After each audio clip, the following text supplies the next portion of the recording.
Our next speaker is the wonderful Alexi Dimond, Green Party candidate for Sheffield Heeley constituency and author and proposer of the first successful council motion in the country which called for a ceasefire in Gaza and an end to arms sales to Israel. Alexi is a long-standing advocate for equal rights and justice for Palestinians and for Sheffield to become an apartheid-free city once more. Please welcome Alexi Dimond. Thank you very much, everyone, and thank you all for coming. First of all, I want to pay tribute to the organisers of this march, the dedicated people who organise so many events to highlight the plight of Palestinians, both before this current stage of the genocide started and before. So pay tribute to you all. You know who you are, many of them are here, some of them aren't here today. I also want to pay special tribute to the brave Palestinians in our city who have not stopped speaking out in the face of horrendous racism that exists and at personal risk. And also to the students and staff who have bravely stood up to our universities against their complicity. So I do hope everyone will join in going up to the camp after this. Now, I don't know about you, but I think this must be the first genocide where the perpetrators record, broadcast and boast about their crimes. The crimes are broadcast across social media, on Telegram channels, where the IDF and its apologists celebrate the murder, mutilation and humiliation of Palestinian men, women and children. To give one example of this horrendous cruelty, the investigation into the murder of 5-year-old Hind Rajab and her family found that 355 bullets were fired into the car. But the criminals seemingly have the benefit of complete impunity in the West.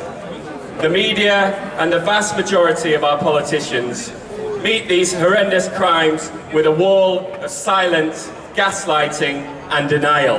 Shame! Shame! We must all remember who spoke out against the worst crimes of the 21st century and who was silent.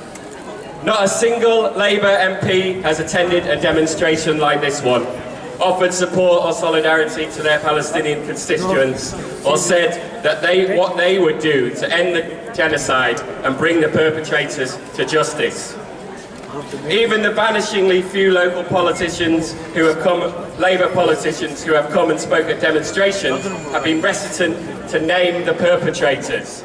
The horrific war crimes being committed by Israel, name the apartheid that has existed for so long, or spell out what they would do to end the injustice or the gross apartheid system and occupation. What do they fear? They fear for their positions, their power, their influence. Is their loyalty to their party more important than the lives of Palestinian men, women and children, than human rights, than international law, than morality, than decency? After the election, we need to redouble our efforts because resistance may well become even harder. We must step up our efforts to force our council and other institutions. So everyone needs to attend council meetings. You need to take individual actions like switching your bank, exercising your right to boycott. Make sure as little of your money as possible is invested in the arms trade or those companies complicit. And make sure that those responsible for investing your money or managing your pensions or any savings you have know exactly how you feel about it and hold them accountable. This includes the South Yorkshire Pensions Authority, which invests on behalf of teachers and council workers and has funds invested in the arms trade. Finally, I want to speak to anyone thinking of voting Labour. If genocide is not a red line for you or them, then what is? After the election, we will lose much of our leverage. This is your chance to make your voice heard.